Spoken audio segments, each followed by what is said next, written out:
జమ్మూ కాశ్మీర్లోని పెహల్గాం బైసరన్ వ్యాలీలో ముష్కర్లు చేసినటువంటి నరమేధానికి ఇప్పుడు భారత ప్రభుత్వం పాకిస్తాన్ మీద ప్రతీకారం తీర్చుకుంది. పాకిస్తాన్లోని కొన్ని ఉగ్రవాద స్థావరాల మీద, అలాగే పాక్ ఆక్రమిత కాశ్మీర్లో ఉన్నటువంటి కొన్ని ఉగ్రవాద స్థావరాల మీద భారత సైన్యం మెరుపు దాడులు చేసింది. ఆ మెరుపు దాడుల్లో 100 మందికి పైగా ఉగ్రవాదులు హతమయ్యారు. కొన్ని ఉగ్రవాద స్థావరాలు నేలమట్టమయ్యాయి. భారత ప్రభుత్వం ఆపరేషన్ సింధూర్ అనేటువంటి పేరుతో మంగళవారం అర్ధరాత్రి 1:44 ఈ పాకిస్తాన్లో ఉన్నటువంటి ఉగ్రవాద స్థావరాల మీద, పాకిస్తాన్ ఆక్రమించుకున్నటువంటి పాక్ ఆక్రమిత కాశ్మీర్లో ఉన్నటువంటి ఉగ్రవాద స్థావరాల మీద భారత సైన్యం మెరుపు దాడులు చేసింది. మొత్తంగా 9 స్థావరాల మీద మెరుపు దాడులు చేయడం జరిగింది. ఈ 9 స్థావరాలు ఏంటి, అక్కడే భారత సైన్యం ఎందుకు విరుచుకుపడింది అనేది మనం ఒకసారి విశ్లేషణ చేసుకునేటువంటి ప్రయత్నం అయితే చేద్దాం. ఇది చూసుకున్నట్లయితే భారత సైన్యం మెరుపు దాడులు చేసినటువంటి ఉగ్ర స్థావరాలు 9 ఇవే. అవి ఏంటంటే ముజఫరాబాద్ ఒకటి, కొట్లీ, గుల్ఫూర్, భీంబర్, సియాల్కోట్, మురేత్కి, అలాగే బహాల్పూర్. ఈ 9 ప్రాంతాల్లో భారత సైన్యం అయితే ఆ 9 స్థావరాల మీద, అంటే ఆ ఉగ్రవాద స్థావరాలు అయ్యి ఆ ఉగ్ర స్థావరాల మీద మన భారత సైన్యం దాడులు చేయడం జరిగింది. పెహల్గాంలో పర్యాటకులపై ఉగ్రదాడికి భారత్ ప్రతీకారం తీర్చుకుంది. పాకిస్తాన్ భూభాగంలోని ఉగ్ర స్థావరాలపై మంగళవారం అర్ధరాత్రి మెరుపుడు దాడులు జరిగాయి. దీంతో దాయాది దేశం ఒక్కసారిగా ఉలిక్కిపడింది. ఆపరేషన్ సింధూర్ పేరుతో జరిగినటువంటి ఈ దాడుల్లో పాక్లోని 9 కీలక ఉగ్రవాద స్థావరాలను భారత సైన్యం లక్ష్యంగా చేసుకుని మట్టుపెట్టింది. అంతర్జాతీయ సరిహద్దుకు 100 కిలోమీటర్ల లోపు ఉన్నటువంటి ఈ క్యాంపులను టార్గెట్ చేసింది. సో ఇందాక మనం అనుకున్నట్లుగా అంతర్జాతీయ సరిహద్దుకు 100 కిలోమీటర్ల లోపు ఉన్నటువంటి ఈ ఉగ్రవాద స్థావరాలు ఏవైతే ఉన్నాయో వాటిని టార్గెట్గా చేసుకొని భారత సైన్యం రంగంలోకి దిగి ఇప్పుడు ఆ ఉగ్రవాద స్థావరాలను అయితే మత్తుపెట్టడం జరిగింది.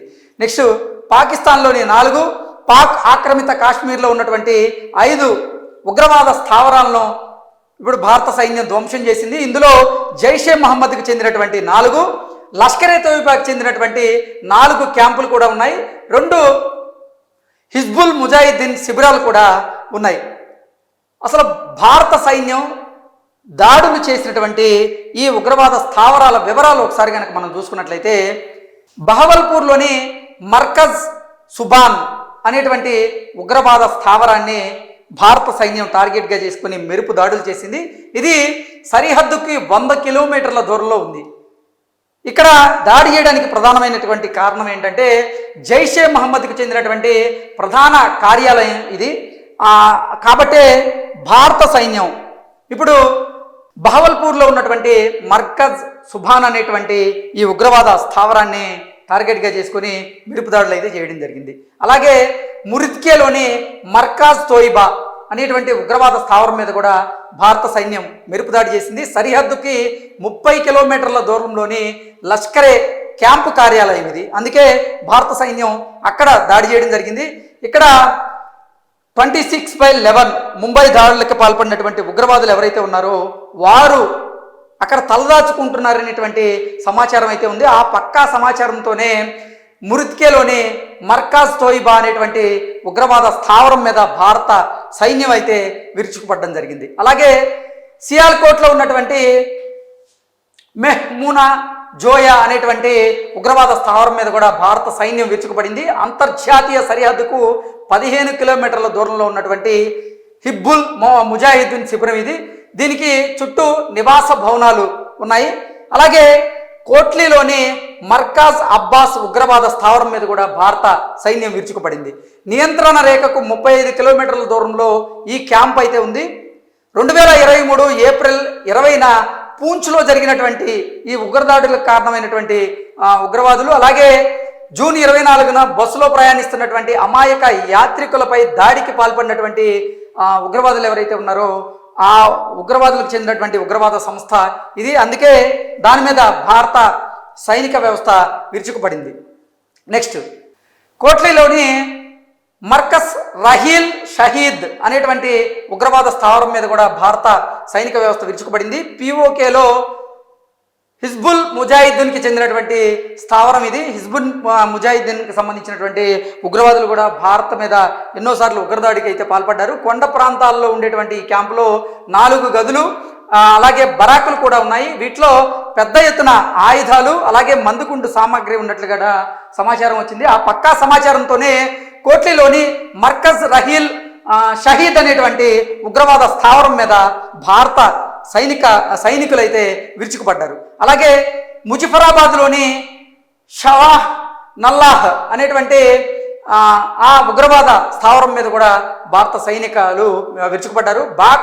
పాక్ ఆక్రమిత కాశ్మీర్లోని తంగ్దర్ద్ సెక్టార్లో ఉన్నటువంటి సరిహద్దుకు 30 కిలోమీటర్ల పరిధిలో షెవాయ్ లష్కరే క్యాంప్ ఉంది. ఈ ముఠాకు కీలకమైనటువంటి క్యాంప్ ఇది. ఇక్కడ లష్కరే తోయిబాకి సంబంధించినటువంటి క్యాడర్ నియామకాలు, శిక్షణ వంటివి చేపడుతూ ఉంటారు.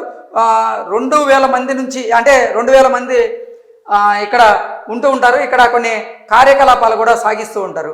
సో అసలు మెయిన్ లష్కరే తోయిబాకి సంబంధించినటువంటి క్యాంపు ఇక్కడే ఉంటుంది. అంటే ఈ వారికి సంబంధించిన ఆ లష్కరే తోయిబాలో ఉండేటువంటి ఉగ్రవాదులు ఎవరైతే ఉంటారో వారికి సంబంధించినటువంటి శిక్షణ కానీ వారికి ఏర్పాట్లు కూడా ఇక్కడే ఉంటాయి. అందుకే దాన్ని టార్గెట్ చేసుకొని ఇప్పుడు భారత సైన్యం మెరుపు దాడులకు పాల్పడింది. అలాగే బార్నాలాలోని మర్కాజ్ అహ్లే హదిత్ ఉగ్రవాద స్థావరం ఇది లష్కరే తోయిబా ఉగ్ర క్యాంప్.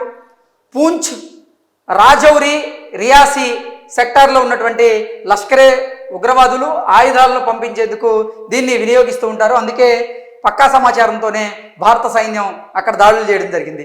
ముజఫరాబాద్లోని సైద్నా బిలాల్ ఉగ్రస్థావరం మీద కూడా భారత సైన్యం మెరుపు దాడులు చేసింది. పిఓకేలో ఉన్నటువంటి జైషే మహమ్మద్ ప్రధాన కేంద్రాల్లో ఇది ఒకటి. ముజఫరాబాద్ రెడ్ ఫోర్ట్కి ఎదురుగా ఇది ఉంటుంది. జమ్మూ కాశ్మీర్లోని ఉగ్రవాదులను అంటే జమ్మూ కాశ్మీర్లోకి ఉగ్రవాదులను తరలించేందుకు వీలుగా దీన్ని రవాణా క్యాంపుగా కూడా ఈ జైషే మహమ్మద్ సంబంధించినటువంటి ఉగ్రవాదులు దీన్ని నిర్వహిస్తూ ఉంటారు. ఇక్కడ ఎప్పుడు 50 నుంచి 100 మంది ఉగ్రవాదులు ఉంటారు. అక్కడ కూడా ఈరోజు అత్యంత చాకచక్యంగా వ్యూహాత్మకంగా భారత సైన్యం అయితే మెరుపు దాడులు చేయడం జరిగింది. అలాగే తెహ్రా కలాన్లోని సర్జల్ అనేటువంటి ఉగ్రవాద స్థావరం మీద కూడా భారత సైన్యం అయితే విరుచుకుపడింది. జైషే మహమ్మద్ ఉగ్రవాద స్థావరం ఇది. దీన్ని కూడా జమ్మూ కాశ్మీర్లోకి ఉగ్రవాదులను పంపించేందుకు ఎక్కువగా వినియోగిస్తూ ఉంటారు. మొత్తంగా చూసుకున్నట్లయితే ఈ 9 ఉగ్రవాద స్థావరాలు ఏవైతే ఉన్నాయో ఆ ఉగ్రవాద స్థావరాల మీద భారత త్రివిధ దళాలు అయితే విరుచుకుపడ్డాయి, వైమానిక దాడులు చేశాయి. ఈ దాడుల తర్వాత నిజంగా దాయాది దేశం అయితే అత్తలాకుతలం అయిపోయింది, ఉక్కిరిబిక్కిరైంది. అసలు ఉగ్రదాడి తర్వాత భయం గుప్పిట్లో బ్రతుకుతున్నటువంటి పాకిస్తాన్కి ఈ ప్రతీకార దాడితో అసలైనటువంటి భయం ఏంటనేది భారత ప్రభుత్వం, భారత సైన్యం వారికి పరిచయం చేసింది. Thank you so much.